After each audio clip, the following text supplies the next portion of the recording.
하나님 말씀을 같이 보시겠습니다. 신약성경 야고보서 1장 13절에서 18절 말씀이 되겠습니다. 제가 읽어드리겠습니다. 사람이 시험을 받을 때에 내가 하나님께 시험을 받는다 하지 말지니 하나님은 악에게 시험을 받지도 아니하시고 친히 아무도 시험하지 아니하시느니라. 오직 각 사람이 시험을 받는 것은 자기 욕심에 끌려 미혹됨이니 욕심이 잉태한즉 죄를 낳고 죄가 장성한즉 사망을 낳느니라. 내 사랑하는 형제들아 속지 말라. 온갖 좋은 은사와 온전한 선물이 다 위로부터 빛들의 아버지께로부터 내려오나니 그는 변함도 없으시고 회전하는 그림자도 없으시니라. 그가 그 피조물 중에 우리로 한 첫 열매가 되게 하시려고 자기의 뜻을 따라 진리의 말씀으로 우리를 낳으셨느니라. 아멘.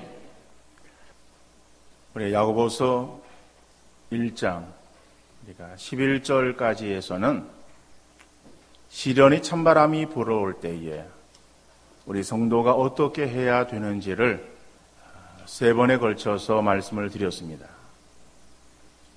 그런데 12절 말씀은 11절까지의 내용에 대해서 반복적으로 다시 결론을 짓고 있는 내용이기 때문에 그래서 앞에 있는 그러한 내용과 중복이 되어지기 때문에 12절의 말씀은 생략을 합니다.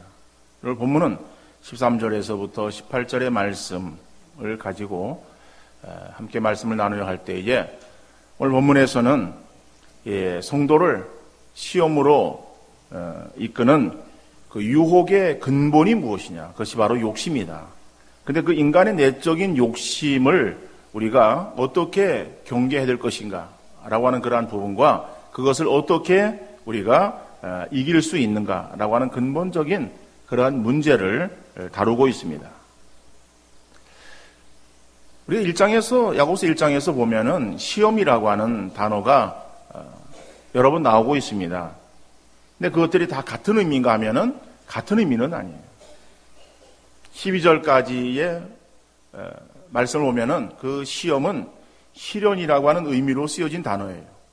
그런데 본문에서 언급하고 있는 이 단어의 의미는 시련이라고 하는 그 말의 의미가 아니라 유혹이라고 하는 의미를 가지고 있다. 자, 그러면 우리가 한편으로 이런 생각을 할 수 있을 거예요. 성경은 목회자만 읽고 해석할 수 있는가? 우리 성도들은 원어의 의미를 잘 모르니까는 성경을 제대로 해석할 수 없지 않겠는가? 그런 생각을 할 수 있습니다.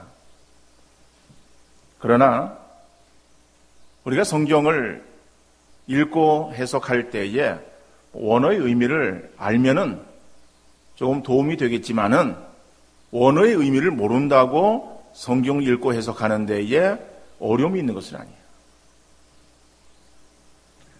우리가 성경을 읽을 때에 대충 읽으면은 그 의미들을 놓칠 수는 있어요. 그러나 우리가 어떤 본문을 정독을 하고 또 여러 번 반복해서 그 부분을 읽다 보면은 그 본문이 우리에게 무엇을 말하고 있는지를 우리가 알 수 있습니다. 하나님께서는 우리에게 읽을 수 있도록 그리고 그 하나님 말씀을 우리가 알 수 있도록 하기 위해서 기록으로 남겨준 말씀이지 이 말씀을 모든 의미를 다 봉해서 알 수 없는 그리고 읽거나 해석할 수 없는 그런 말씀으로 우리에게 주시는 하나님은 아니에요. 그런 하나님이 한다면은 이 말씀을 주시지 않았을 거예요. 하나님은 우리 모든 사람들이 주시는 그러한 그 말씀을 잘 읽고 그 말씀 속에서 우리에게 말씀하시는 하나님의 뜻을 분별하기를 원하시는 하나님이시다. 그래서 여러분들이 말씀을 읽을 때에 그 말씀은 한 절의 말씀은 그 한 절로 끝나는 것이 아니라 그 한 절은 앞의 절과 뒤의 절에 서로 연관되어 있다. 그래서 한 문단을 이루고 있는 것이고 그 문단은 앞의 문단과 뒤의 문단에 또 연관되어 있습니다.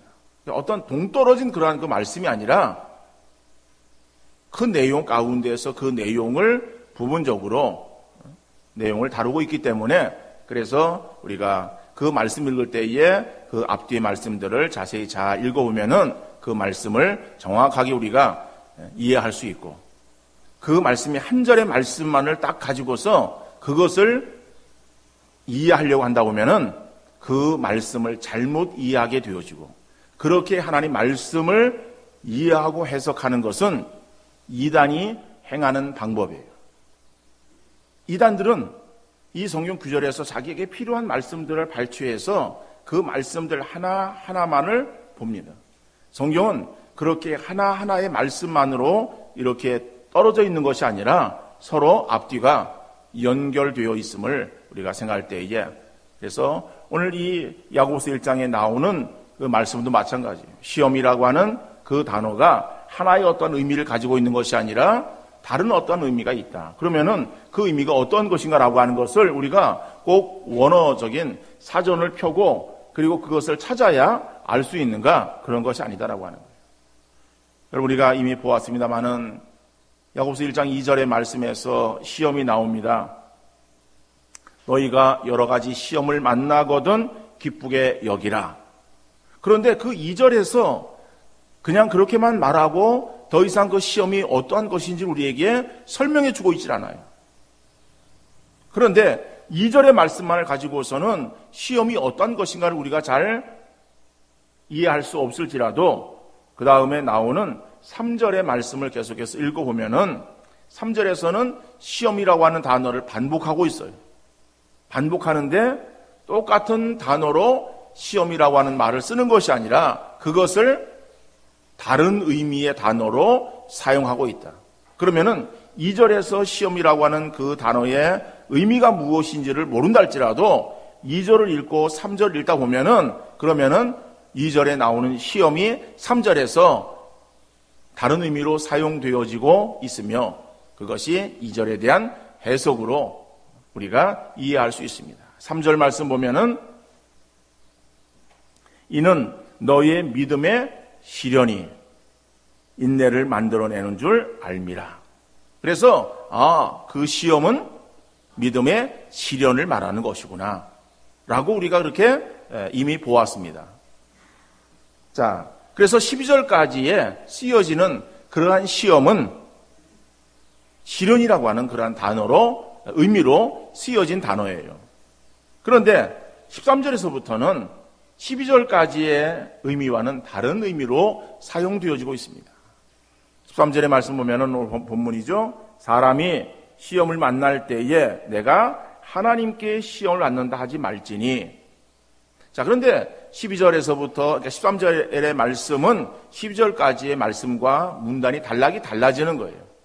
그러니까 달라지는 그런 13절에 나오는 이 말씀, 시험이라고 하는 단어가 어떠한 그런 의미인가 하는 것을 13절에서는 우리가 그것을 제대로 파악하지 못한다 할지라도 이어지는 14절의 말씀을 보면은 오직 각 사람이 시험을 받는 것은 자기 욕심에 끌려 미혹됨이니 시험 받는 것은 그것은 사람이 미혹을 당한다라고 하는 의미구나.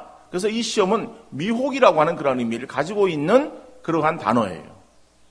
물론 그 단어가 앞에 시련이라고 하는 그렇게 의미가 나타나고 있는 그 단어나 그 다음에 미혹이라고 하는 그러한 그 의미를 가지고 있는 단어가 동일한 단어로 헬라어로 되어져 있지만은 그러나 그것이 뜻하고 있는 그러한 그 바가 시련이라고 하는 의미도 있고 유혹이라고 하는 그런 미혹이라고 하는 의미도 들어있는 단어인데 그 단어가 성경이 어떻게 쓰여졌는가라고 하는 것은 성경의 본문을 통해서 그 단어의 의미를 찾을 수가 있다라고 하는 것이죠.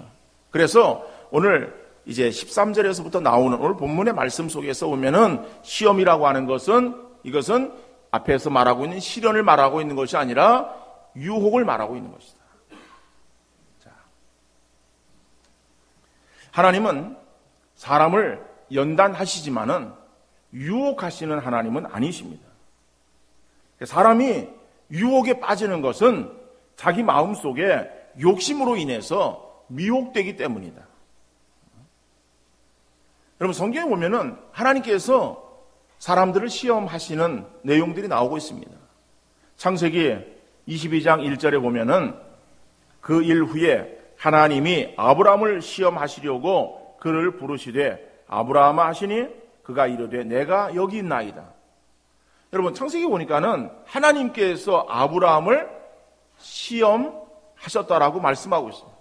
근데 그 시험하시는 것은 그 내용을 읽어보면은 그 22장에서는 아들 이삭을 바치라고 하는, 번제로 바치라고 하는 그 내용이 나오고 있습니다. 그리고 그 말씀에 아브라함이 절대적으로 순종하죠. 그리고 독자 이삭을 모리아산에서 번제로 드리기 위해서 나무단을 벌려놓고 그리고 그 위에다가 아들을 올려놓고 그 아들을 죽여서 하나님께 제물로 드리려고 하는 순간이에요. 하나님께서는 그것을 아셨어요. 아브라함 믿음을 아셨어요. 그리고 그 아브라함 믿음이 이렇다라고 하는 것을 드러내 보이시기를 원하셨던 거예요. 그래서 아브라함을 시험하시는 거예요. 근데 그거는 그 시험을 통해서 아브라함으로 하여금 아들을 잃게 만들고 깊은 절망과 좌절에 빠뜨리기 위해서, 그 가정을 파탄내기 위해서 하나님께서 아브라함을 시험하시는 것이 결코 아니시죠? 그거는 아브라함을 테스트하기 위해서, 믿음이 이렇다라고 하는 걸 드러내 보이기 위해서 아브라함을 시험하시는 거예요. 사사기 3장 1절 말씀에서도 여호와께서 가나안의 모든 전쟁들을 알지 못한 이스라엘을 시험하려 하십니다. 자, 사사시대입니다. 사사시대는 여호수아 시대 다음이죠. 그런데 시대가 지나갑니다. 여호수아가 이스라엘 백성도 이끌고 가나안 땅에 들어가는 거예요. 들어가서 그 땅을 다 정복하는 거예요. 그리고 그 땅을 분배합니다. 그러니까 여호수아는 죽고, 그리고 뒤를 이어서 이제 사사들이 일어나는 거예요. 그런데 그 사사들이 일어나서 통치하던 그러한 때인데, 그때는 이미 그 가나안 땅에 들어가 전쟁을 치룬 그 세대는 죽었고, 그 이후 세대를 말하는 거예요. 그 이후 세대에 이스라엘 사람들에게 있어서 하나님을 신뢰하고 하나님만을 온전히 섬기는 그러한 백성들인가라고 하는 것을 시험하기 위해서라고 합니다. 하나님은 이스라엘 백성들을 시험하셨다라고 말씀하고 있습니다. 택한 백성들을 시험하시는 하나님, 그것은 그들을 유혹하시는 하나님이 아니라 그들의 믿음을 더 드러내시고, 그리고 훈련하시고 연단하시고 신을 통해서도 온전케 하시기 위한 하나님의 역사하심 가운데에 그들을 시험하시는 하나님의 인도하심이 있음을 볼 수 있습니다. 신약에서 보면 예수님께서도 빌립을 시험하시는 거예요. 요한복음 6장 6절에 이렇게 말씀하시면 친히 어떻게 하실지를 아시고 빌립을 시험하고자 하시니라. 제자를 시험하시는 예수님, 다 하나님께 행하시는 일들은 마찬가지예요. 택하신 그러한 백성들, 제자들을 미혹에 빠뜨리고 그리고 그들을 넘어뜨리기 위해서 행하시는 것이 아니라 그들을 더 세우기 위해서, 그들의 믿음을 더욱더 드러내기 위해서 그들을 시험하시는 하나님이시다라고 말씀하시고 있습니다. 그래서 하나님께서 하시는 시험은 언제든지 우리의 믿음을 확인하고 연단시켜서 성숙한 그러한 신앙인을 만들기 위한 테스트로서의 그러한 시험인 줄 믿으시기를 바랍니다. 하나님께서 우리에게 주시는 시험이 훈련으로서의 시험이라고 해가지고 그것이 적당하게 지나가거나 대충 지나가는 것은 아니에요. 그러니까 하나님께서 우리를 시험하신다고 할 때 그것은 뭐 가벼운 것이고, 사단이 우리를 시험하는 것은 뭐 어려운 것이고, 그것이 아닙니다. 하나님께서 우리를 시험하시는 것도 시험 당하는 입장에서는 견디기 힘든 고통스러운 것으로 인식될 수 있어요. 여러분, 운동선수들이 훈련을 합니다. 훈련을 받을 때에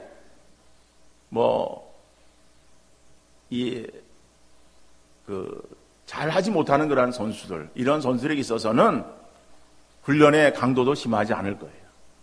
그런데 우리나라에서 국가대표로 발탁되어진 그러한 선수들이 훈련하는 그 모습들을 우리가 어떤 TV를 통해서 방영되어지는 것을 여러분들이 보셨을 거예요. 그 훈련의 과정들을 이렇게 보면은요, 얼마나 힘든지 몰라요. 꼭두 새벽에서부터 일어나가지고서 강 훈련을 합니다. 훈련할 때에 그들의 입에서 단내가 나요. 한마디로 표현한다면은 죽을 것 같아요. 죽을 지경이야. 그렇게 강한 훈련을 하는 거예요. 그러면은 지도자가 그 선수들을 훈련시킬 때에 죽으라고 훈련을 시킵니까? 죽이려고 훈련을 시키는 거예요? 그런 사람은 없어요. 죽이려고 훈련을 시키는 것이 아니라 더 강한 체력을 가진 선수가 되기 위해서, 더 좋은 기술을 가진 선수가 되기 위해서 강훈련을 시키는 거예요. 그러면은 그런 훈련들을 받을 때에 참고 인내하고 견뎌내야 되는 거죠. 그러면은 더 한층 더 업그레이드 되어진 그러한 선수로서의 자질을 갖출 수 있게 되어지는 거예요. 그런데 그러한 경기가 1년에 하나밖에 없습니까? 평생에 하나밖에 없습니까? 아니에요. 국내 경기가 있어요. 그럼 국내 경기를 위해서 그 선수는 열심히 훈련할 거예요. 그리고 나서 좋은 성적을 거두었어요. 그리고 끝입니까? 또 아시안 게임이 있어요. 또 아시안 게임을 위해서 열심히 훈련하는 거예요. 아시안 게임이 끝나고 나면 끝납니까? 국제 경기가 있어요. 이 경기, 저 경기가 있어요. 그러면 내가 아시안 게임에서 좋은 성적을 거두었다고 국제 경기에 나가기 위해서 그냥 놀다가 그리고 그 국제 경기에 시합에 나갑니까? 그런 선수는 없어요. 그런 선수 있을 수 있는데 그렇게 되어지면 그 선수는 그 경기에서 좋은 성적을 거두는 것이 아니라 그 선수는 그 경기에서 좋지 않은 성적을 거둘 수밖에 없을 거예요. 그러니까는 그 경기 하나하나 주어질 때마다 거기에 합당한 훈련이 임하게 되어지고 그 훈련을 잘 견디어서 나가게 되어지는 거예요. 그러니까 훈련에 계속 연속적인 삶을 살아가는 그 선수들이에요. 그럴 때에 그 선수의 기량은 더욱더 좋아지고 그리고 열심히 한 그러한 그 결과 세계적인 선수가 될 수 있는 것 아니겠습니까? 우리 성도의 신앙의 삶도 마찬가지예요. 하나님께서 우리를 강한 하나님의 백성으로 하나님의 자녀로 성숙되어진 그러한 신앙의 모습으로 우리가 성장되어지기를 원하시는 하나님이에요. 그저 그냥 무지하고 몹쓸고 그리고 아주 그냥 볼품없는 그러한 그 사람으로 남아있는 것을 하나님 원하시는 것이에요. 하나님 자기 백성이 더 온전한 사람 되어지기를 원하셨어. 그 백성들을 훈련시키는 그러한 그 연단의 과정으로 우리를 인도해 가시는 하나님이시다. 그러니까 하나님께서 우리를 그러한 연단의 과정으로 인도하시되 우리를 미혹해서 우리를 넘어뜨리게 하시는 하나님은 아니시다라고 말씀하시고 있는 것입니다. 그러나 사단이 우리를 시험하는 것은 유혹하는 거예요. 미혹하는 거예요. 그것은 하나님의 행하시는 시험과는 정반대입니다. 하나님 우리를 세우시기 위해서 더 온전하고 견고한 그런 신앙의 모습의 사람이 되어지기를 원하셔서 우리로 하여금 훈련으로 인도하시는 하나님이시지만은 사단이 우리를 시험하는 것은 우리로 하여금 넘어뜨리게 하기 위한 거예요. 우리 파멸로 떨어뜨리기 위한 그 계략이 사단에 유혹하는 것이다라고 하는 거예요. 여러분, 우리가 예수님의 공생애를 시작할 때에 세례를 받으시고 그리고 성령에 이끌려서 광야에서 40일 동안 금식하십니다. 금식기도 하신 뒤에 이제 공생애를 시작하시는 예수님이에요. 그러면 40일을 금식하시고 나서 예수님에게 있어서 가장 취약한 부분이 어떤 부분이겠습니까? 그거는 40일을 줄이셨기 때문에 먹는 것일 거예요. 그렇죠? 먹는 것에 대한 그러한 이 욕심이 극에 달할 거예요. 목회자들 가운데서도 40일 금식기도 하시는 분도 계십니다. 사생 결단하고서 이거는 금식에 매달리는 거예요. 그런데 금식해서 하나님의 더욱더 은혜 가운데에 큰 역사들 이루시는 분들도 계시지만은 혹간 잘못해서 또 생명을 잃는 분도 있습니다. 그것은 사람이 극도의 어떤 배고픔에 처하게 되었을 때에 이제 그 다음에 음식을 먹게 되어지면은 음식에 대한 욕심이 나게 되는 거예요. 그러면은 음식을 과하게 먹어요. 먹어서는 안 될, 아직까지 먹어서는 안 될 그런 음식들을 먹게 되어지는 거예요. 그러다 보면은 그것이 탈이 나서 결국에 생명을 잃게 되어지는 경우도 있습니다. 이게 사람이 그렇잖아요. 여러분 하루만 굶어도 힘들잖아요. 3일 굶으면은 어때요? 눈에 뵈는 게 있습니까? 눈에 보이는 게 없어요. 다 먹고 싶어. 그런데 40일을 굶으면요 정신이 없어요. 예수님, 그런 예수님에게 사단이 와가지고 그걸 잘 알잖아요. 그래서 예수님 보고 광야에 널려있는 돌들, 그 돌들을 떡이 돼서 먹어보라고 하는 거예요. 그게 사단의 유혹이에요. 그래서 물리치시는 거예요. 성전 꼭대기에 데려가서 뛰어내리라. 천사가 너를 받들어 주리라. 산꼭대기 올라가서 모든 천하만국과 영광을 보여주면서 저라면 내가 너에게 이것을 다 주리라. 자, 어떤 명예나 권세에 대한 그러한 그 유혹을 합니다. 예수님께서 결론적으로 마태복음 4장 10절 말씀 보면은 이에 예수께서 말씀하시되 사단아 물러가라 기록되었으되 주 너의 하나님께 경배하고 다만 그를 섬기라 하였느니라. 그러니까 예수님께서 사단의 그러한 그 유혹을 물리치셨어요. 그 사단의 유혹을 물리쳤다라고 하는 것은 사단이 주는 그러한 그 욕심을 물리쳤다라고 하는 거예요. 먹는 것에 대한 어떤 식탐, 명예욕, 권세욕, 이런 그 욕심에 대한 그런 사단의 유혹을 예수님께서는 단호하게 물리치셨습니다. 그런데 에덴 동산에서 하와가 역시 사단의 유혹을 받습니다. 유혹을 받을 때에 하와는 어떻게 되었습니까? 우리가 잘 알고 있는 대로 창세기 3장 6절 말씀 보면은 여자가 본즉 그 나무를 본즉 먹음직도 하고 보암직도 하고 지혜롭게 할 만큼 탐스럽기도 한 나무인지라 여자가 그 열매를 따먹고 자기와 함께 있는 남편에게도 주매 그도 먹은지라. 여러분, 예수님께서 사단의 유혹을 물리치신 것은 능력이 있었고 하와가 사단의 유혹을 물리치지 못한 것은 무능력이기 때문에 그렇습니까? 능력과 무능력의 차이가 아니라 예수님은 욕심을 물리치셨고 하와는 욕심이 자기에게 엄습해 올 때의 그 욕심을 과감하게 물리치지 못했기 때문에 사단의 유혹에 미혹되어져서 넘어간 거예요.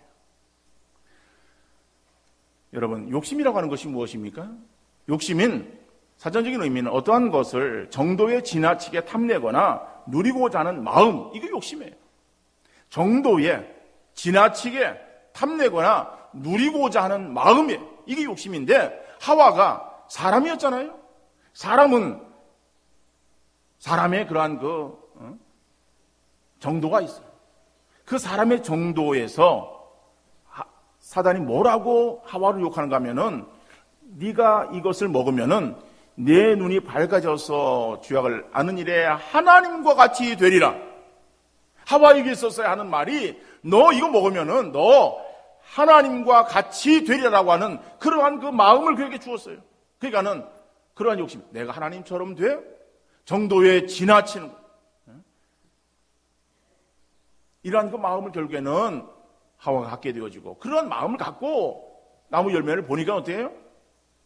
그 열매가 먹고 싶은 마음이 생겨질 수밖에 없었고 그 생겨진 마음에 절제할 수 없는 거예요. 결국에는 따먹고 자기와 함께한 남편 아담에게도 결국에는 주어서 죄를 범하게 되어졌다라고 해요. 여러분, 예수님은 극도의 배고픈 상황에서도 음식에 대한 욕심을 내지 않으셨고 권세나 명예에 대해서 그 욕심을 갖지 않았어요. 사단은 우리의 연약함을 너무 잘 알고 있습니다. 그래서 그 약한 부분에 욕심을 갖게 해서 우리를 넘어뜨리려고 우리를 미혹하는 거예요. 결국 욕심이 죄를 짓게 되어지고 사망에 이르게 되어지는 거예요. 그래서 본문 15절에서 뭐라 말씀하고 있습니까? 욕심이 잉태한즉 죄를 낳고 죄가 장성한즉 사망을 낳느니라. 우리가 죄를 짓는 것은 무엇 때문에 죄를 짓는가? 결국에 우리의 사단이 우리를 미혹하기 위해서 주는 마음의 욕심에 이끌려서 결국엔 죄를 짓게 되어지는 것이다라고 하는 거예요. 여러분, 우리가 다윗을 잘 알고 있습니다. 다윗은 믿음의 사람이에요. 다윗이 믿음의 사람인데 다윗이 큰 죄를 짓습니다. 어떠한 죄를 짓습니까? 사단이 다윗의 마음에 틈타는 거예요. 그리고 다윗의 마음에 음욕을 품게 하는 거예요. 그렇죠? 한 여자가 목욕하는 것을 보게 되어지고 그러한 그 음욕을 그가 물리치 못하는 거예요. 그러니까 그 음욕에 결국에는 욕심에 이끌려 그 여자가 누구인지를 알아보고 그리고 그 여자를 취하기 위해서 합리화하기 위해서 자기의 신하 우리야 장수였던 것을 알고 그를 적진 깊숙이 보내어서 죽게 만들고 그리고 우리아를 우리 아내인 바세바를 자기 아내로 맞이함으로 인해서 겉으로 보기에는 합당한 그러한 그 절차를 밟은 것처럼 여겨지지만은 그러나 그것이 하나님 앞에 범죄였다라고 하는 것이 나단 선지자를 통해서 드러나잖아요. 여러분, 그 다윗의 마음속에 있었던 음욕, 욕심이 그에게 찾아왔을 때에 물리치 못한 다윗, 결국에 죄를 짓게 되었다라고 말씀하고 있습니다. 디모데전서 6장 10절에서 보니까는 돈을 사랑함이 일만 악의 뿌리가 되나니 이것을 탐내는 자들은 미혹을 받아 믿음에서 떠나 많은 근심으로써 자기를 찔렀도다. 여러분, 이것을 탐내는 자, 즉 돈에 욕심을 내는 자는 미혹을 받게 되어지고 믿음에서 떠나 죄를 짓게 되기에 이것들을 피하라고 권하고 있습니다. 사람이 욕심을 낸다고 그 욕심이 다 되어집니까? 욕심을 내서 오히려 그 욕심 때문에 사람들이 대부분 실패하게 되어지는 거예요. 자, 그러면은 욕심을 어떻게 이길 수 있는가? 오늘 본문은 그것을 우리에게 말씀하고 있습니다. 우리 사단이 우리를 유혹하는 그러한 그 유혹에 넘어가는 것은 우리의 내적인 욕심 때문에 그렇다. 자, 그 욕심을 우리가 그러면은 이길 수 있는 방법은 무엇인가? 오늘 본문 17절의 말씀입니다. 17절에서 온갖 좋은 은사와 온전한 선물이 다 위로부터 빛들의 아버지께로부터 내려오나니 그는 변함도 없으시고 회전하는 그림자도 없으시니라. 자, 우리가 이 욕심을 이길 수 있는 방법이 뭐라고 말씀하고 있습니까? 하나님을 바라보라라고. 하나님의 은혜에 만족하는 삶을 살라고 성경에 말씀하고 있습니다. 이것이 우리가 육체의 욕심을 이길 수 있는 그러한 방법이다 라고 말씀하고 있습니다. 그 하나님은 어떠한 하나님이시냐? 하나님은 변함도 없고 회전하는 그림자도 없으시는 동일하신 하나님, 불변하시는 하나님이다. 우리를 사랑하심에 있어서 불변하시는 하나님, 그 하나님은 언제나 우리에게 있어서 동일하게 우리를 사랑하시는데 그 사랑이 위로부터 우리에게 가장 좋은 것으로 늘 채워주시는 하나님이시라고 말씀하고 있어요. 하나님께서 우리에게 주시는 것이 어떠한 것인가 하면은 온갖 좋은 은사와 온전한 선물이라고 말하고 있어요. 여러분, 온갖 좋은 은사와 온전한 선물, 자, 이것이 무엇을 말하고 있는 것일까? 여기서 우리 성경에서는 좋은 은사, 그 다음에 선물이라고 각각의 단어를 사용하고 있어요. 그럼 은사가 무엇이고 선물이 무엇이고 이렇게 우리가 생각할 수 있겠습니다만은 이건 같은 의미의 말이에요. 물론 그 헬라어 원어로 보면은 이 은사라고 쓰여진 단어는 뭐 도시스라고 하는 그런 단어를 썼고 그 다음에 선물이라고 하는 그러한 그 단어는 도레마라고 하는 단어를 쓰고 있습니다만은 단어가 다르지만은 의미가 다른가 하면은 아니에요. 같은 의미의 말이에요. 그런데 강조점이 좀 달라. 이 앞에 은사라고 하는 그러한 그 말은 선물이라고 하는 그러한 그 의미를 가지고 있는 단어로 어떤 주는 행위, 거기에 강조점을 두고 있어요. 그런데 도레마라고 하는 이 단어는 은혜라고 하는 그러한 그 의미를 가지고 있는 단어로서 어떠한 그것이 주어졌을 때 받은 결과, 이런 것들에 대해서 강조하는 강조점이 다를 뿐 이것은 우리에게 주시는 가장 좋은 것이라고 그렇게 말씀하고 있어요. 그래서 이 부분을 영어 성경, 킹 제임스 버전이나 NIV 성경에서는 이것을 같은 그러한 선물이라고 하는 단어로 쓰고 있어요. Every good gift and perfect gift. 그러니까 여기서 그 선물, 그러니까 우리에게 주는 그 하나님께서 우리에게 주시는 그러한 그 좋은 것, 이게 선물이에요. 선물인데 그 선물이 어떤 거라고요? 좋은 것이다. 굿. 그죠? 우리가 좋은 거 말할 때 좋다라고 할 때에 영어로 굿 그러잖아요. 이거 굿이에요. 좋은 선물이에요. 완전하다, 완벽하다, 퍼펙트하다 라고 하는 말을 써요, 우리가. 그런 선물이에요. 퍼펙트한 그러한 그 선물.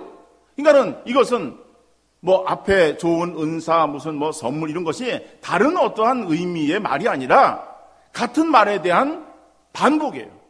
성경 계속 제가 설교하면서 말씀드립니다만은 이 반복적인 그러한 그 용법들이 많이 나옵니다. 그거는 강조하는 거예요.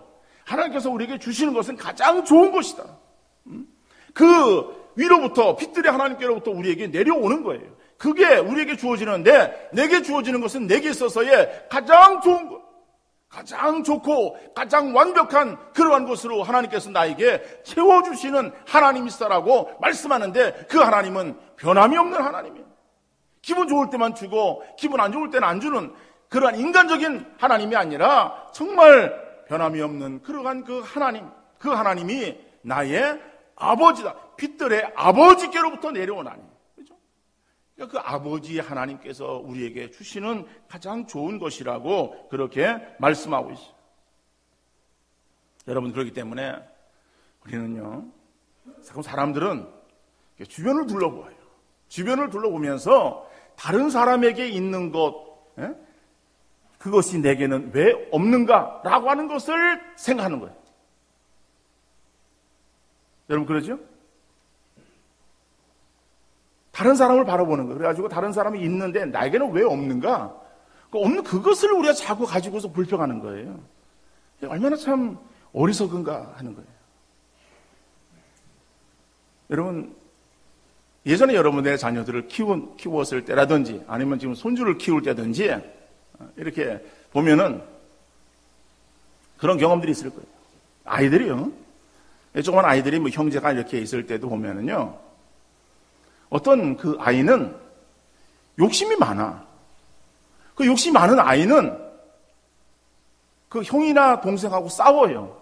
왜 싸우는가 하면은 꼭 형이나 동생의 손에 들고 있는 그것을 자기가 뺏으려 그래. 그러면 그 자기는 아무것도 없는가 하면은 아니에요. 아무것도 없는 게 아니야. 나름대로 뭐 이런 장난감 저런 장난감을 가지고 있어요. 그런데 형이나 동생이 가지고 있는 그 장난감, 그게 자기는 없어. 근데 그게 좋아 보이는 거야. 그 좋아 보이는 그거 뺏으려고 그러는 거야. 그거 뺏으려고. 우리가 막 울어요. 안 주면은. 왜? 난 그게 없다는 거죠. 그런데 보면은 자기에게는 더 많은 게 있어. 그 더 많은 게 있는데도 불구하고 거기는 만족하지 않는 거야. 그리고선 그냥 형이나 동생 가지고 있는 그것, 자기가 없다고. 그냥 울고, 그냥 불평하고, 그죠? 소리 지르는 그 아이의 모습이 오늘 우리의 모습이다라고 하는 거예요. 나의 모습이다라고 하는 거예요. 여러분, 하나님은 우리의 아버지가 되셔요. 그리고 우리에게 있어서의 필요한 것들을 우리에게 넘치도록 채워주시는 분이심을 믿으시기를 바랍니다. 그래서 빛들의 아버지 위로부터 내리시는 빛들의 아버지로부터 주어지는 그 가장 좋은 것, 가장 완벽한 것, 그것을 내게 주신 것, 그것이 무엇인가를 우리가 헤아리는 그러한 그 믿음이 있어야 되지.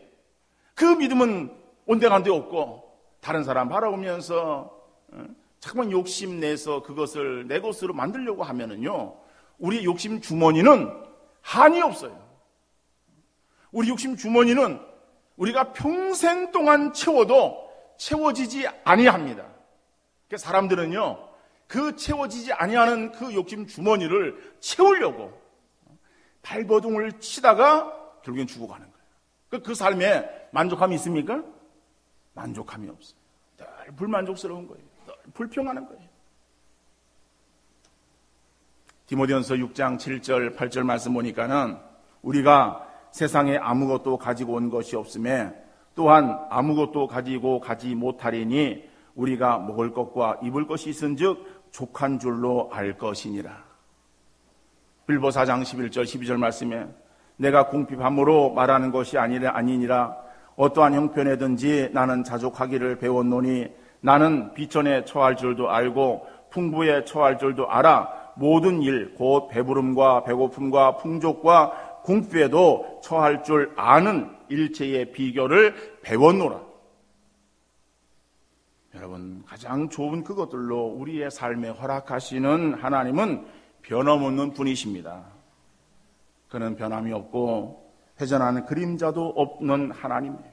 그 하나님 우리를 창조하셨고 우리의 우리를 구원하셔서 우리 아버지가 되시는 분이심을 믿으시기를 바랍니다. 그래서 그 하나님께로부터 주어지는 것에 만족할 줄 아는 우리의 삶이 되어질 수 있기를 바라고, 우리의 욕심의 주머니를 내려놓는 그러한 우리 성도들 되어질 수 있기를 간절히 바랍니다. 그래서 우리가 기도할 때에 하나님, 내 욕심의 주머니를 채워주옵소서 우리가 기도하는 것이 아니라 하나님, 내 욕심의 보따리를 내가 내려놓기를 원합니다 라고 기도할 수 있는 여러분들 되시기를 바랍니다.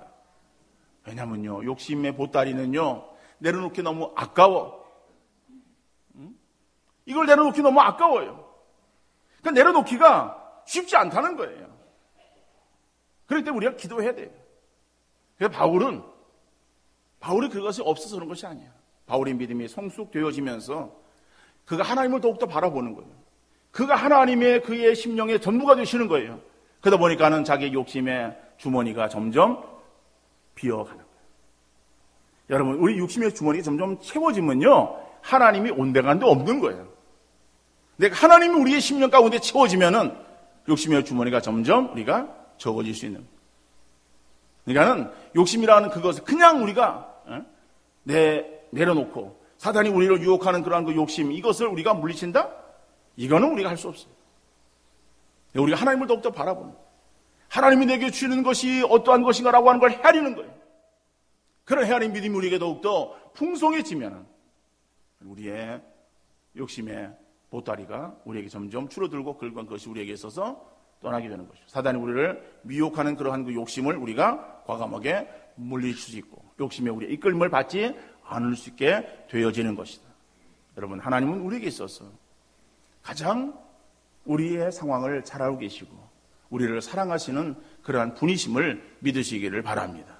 그리고 그 하나님을 날마다 바라보시고 그 하나님을 붙들고 나가는 그러한 여러분들 되어질 수 있기를 간절히 바랍니다. 우리가 세상을 바라보거나 세상의 다른 사람들을 우리가 바라보는 것이 아니라 우리의 눈을 하나님께로 고정시켜서 하나님께로부터 내리시는 그러한 신령하신 은혜와 그러한 그 나에게 주시는 복이 어떠한 것인가를 헤아려서 그것에 만족할 줄 아는 그러한 그 복된 심령들 다 되어질 수 있기를 주님 이름으로 축원합니다.